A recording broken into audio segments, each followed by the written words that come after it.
Larry est une personne joyeuse. Son sourire et son hospitalité l'aident à faire des amis et à se mélanger avec les gens. Dieu l'a appelé à servir en tant que pionnier de la mission mondiale dans le village de Bualo et Manado en Indonésie.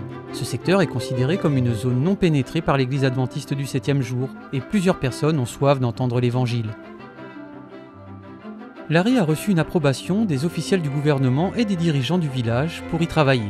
La première chose qu'il a voulu faire, c'est de visiter chaque famille de la région et devenir leur ami. Comme dans les autres petites îles, la plupart des gens ici travaillent comme pêcheurs. Larry aime sortir et aller dans l'eau avec les pêcheurs pour les aider à nourrir leur famille.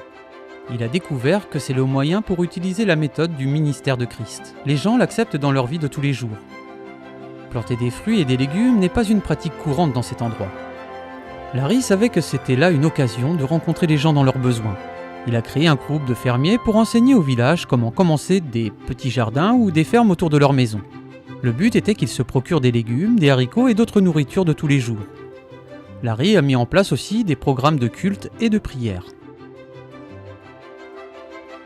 Mais le groupe de fermiers est une des méthodes d'évangélisation. Il a aussi aidé la communauté en distribuant à chacun des vêtements. Et ils furent très heureux.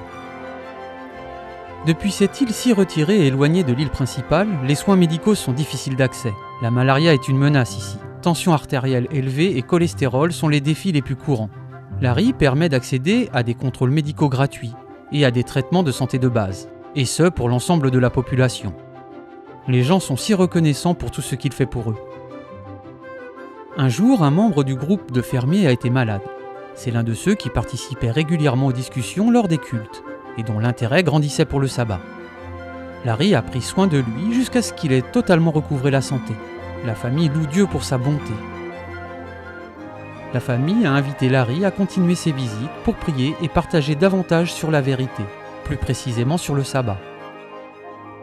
Veuillez prier pour le travail que Larry est en train d'accomplir dans ces nouveaux territoires d'Indonésie.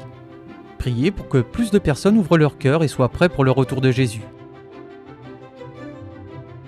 Merci de soutenir les efforts de la mission globale qui a envoyé des pionniers comme Larry dans ces zones non pénétrées du monde.